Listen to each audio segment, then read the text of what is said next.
नमस्कार दोस्तों, आज हम करेंगे कक्षा 8 की वर्कशीट संख्या है ये आपकी 16 जो आपके पास 19 तारीख को आ गई थी। इसका मेन टॉपिक है वर्ग और वर्गमूल।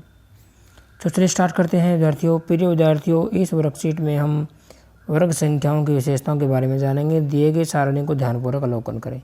ये वर्कशीट छोटी है इसलिए मैं आपको पढ़ा देता हूँ, अच्छे से पढ़ लो।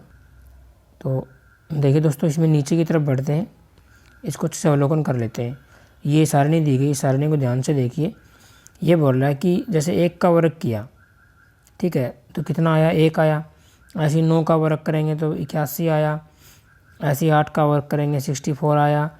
ये जो रेड में आपको दिखाई दे रहे हैं, ये क्या आपकी सम संख्याएँ हैं। यहाँ पे भी देखिए, ये संख्याएँ हैं आपके पास और ये इनका इसने वर्ग कर दिया और रिजल्ट क्या निकला। देखिए, जो रेड में है, ये रेड में है, ये रेड, ये रेड, ये रेड, और रेड के ऊपर देखो ये क्या है? सम। ये भी सम संख्या है, ये भी सम संख्या, सम संख्या। सम संख्याओं का वर्गमूल सम संख्या आता है और विषम का विषम। देख लिया आपने, 12 का वर्ग करोगे ये 12 है, 12 का वर्ग करोगे 144 आया। 14 का वर्ग करोगे 96, 14 सम संख्या, सम संख्या का वर्ग सम संख्या। जबकि देखिए 17 विषम संख्या है, इसका वर्ग कितना आया? 289, जो विषम संख्या है। तो यहाँ लिखा हुआ है, वर्ग संख्या के इकाई स्थान के अंक को अवलोकन करने के पश्चात हम पाते हैं सम संख्या का वर्ग सम संख्या होती है और विषम संख्या का वर्ग विषम संख्या होती है। ठीक है, यह पैटर्न सभी संख्याओं पर लागू होता है। तो देखिए मित्रों, हम क्वेश्चन कर चुके हैं, आगे बढ़ेंगे इसमें। रिक्त स्थानों को भरें। 31 का वर्ग, 31 का वर्ग क्या होता है बताइए आप? 31 का वर्ग मैं लिख लेता हूँ आपके लिए निकाल के,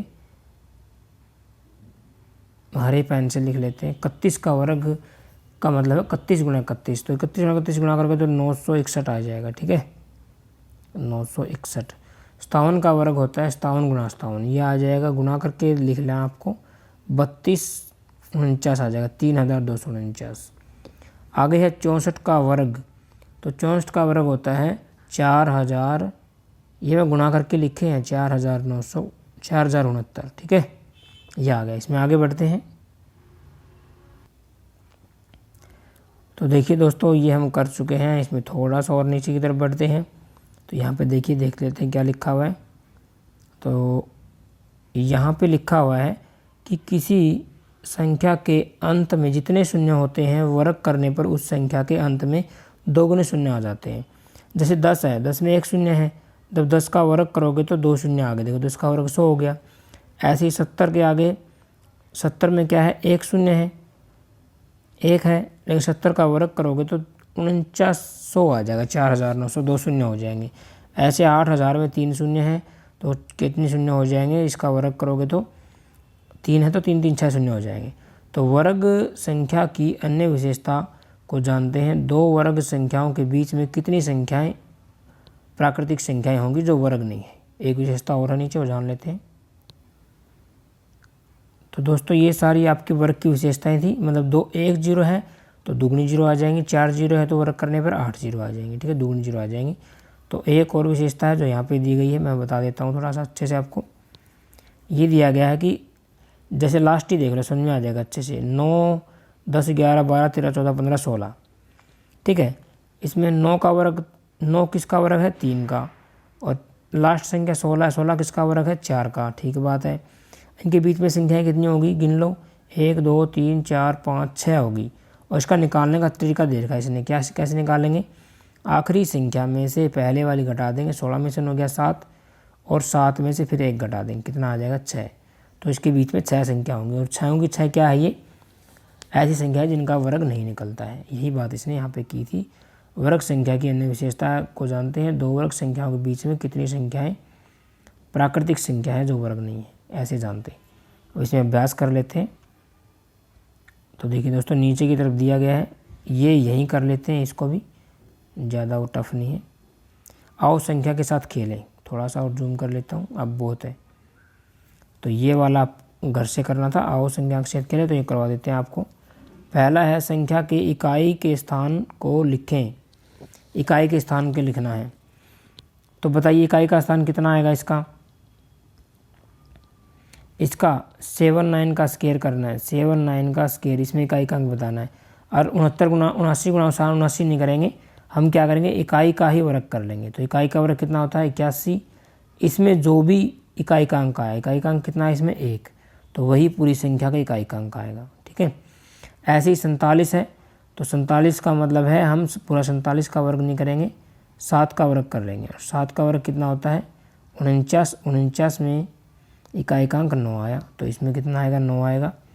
ऐसे ही 5 का वर्ग करोगे तो इकाई का अंक कितना आएगा 5 आएगा। ठीक है, 86 का वर्ग करोगे, 86 का मतलब है देख ही लो आप, 86 का वर्ग का मतलब है 86 गुणा 86, यानी हमें सिर्फ 6 का वर्ग करना है। तो कितना आ गया 6 का वर्ग 36, और 6 के वर्ग 36 में इकाई का अंक 6 है, तो कितना आ जाएगा आपके 6 आ जाएगा आंसर। ठीक है, आगे देखिए इनके बीच के बिना वर्ग वाले संख्याओं को लिखिए, कितनी संख्या होंगी इनका बीच। तो मैं थोड़ा सा रफ कर लेता हूँ दोबारा कर। तो देखिए ये वाला प्रश्न था लास्ट, इसको मैं करवा रहा हूँ आपको। क्या दिया हुआ है 16 और 25 के बीच संख्या निकालनी है। फॉर्मूला बताया था उसने, क्या करना है 25 में से 16 घटा देना है। ठीक है, और उस पूरे में से 1 घटा देना। 25 में 16 गया, कितना बच गया 9, और 9 में से फिर 1 घटा दो, तो कितनी संख्या होंगी आपके पास 8 संख्या होंगी 16 और 25 के बीच। काउंट भी कर लो, 17, 18, 19, 20, 21, 22, 23 और 24, 8 ही संख्याएँ होंगी। ठीक है, अब 25 और 36 के बीच में निकालनी है, तो क्या फॉर्मूला है 36 में से 25 घटा दो और उसमें से फिर 1 घटा दो। 36 में 25 गया 11, और 11 में से 1 गया दोस्तों, यानी 10। तो 10 संख्याएँ होंगी 25 और 36 के बीच जिनका वर्गमूल नहीं निकल सकता। ऐसे यहाँ पे 16 और 25 के बीच में 8 संख्या होंगी जिनका वर्गमूल नहीं निकल सकता। तो मुझे लगता है वीडियो समझ में आएगी। वीडियो समझ में आई तो दोस्तों लाइक करें, अपने दोस्तों को शेयर करें, और हम आपके लिए अगले सप्ताह की कोशिश जल्दी लेके आएंगे, इसलिए हमारे साथ बने रहें। Thanks for watching, bye bye friends.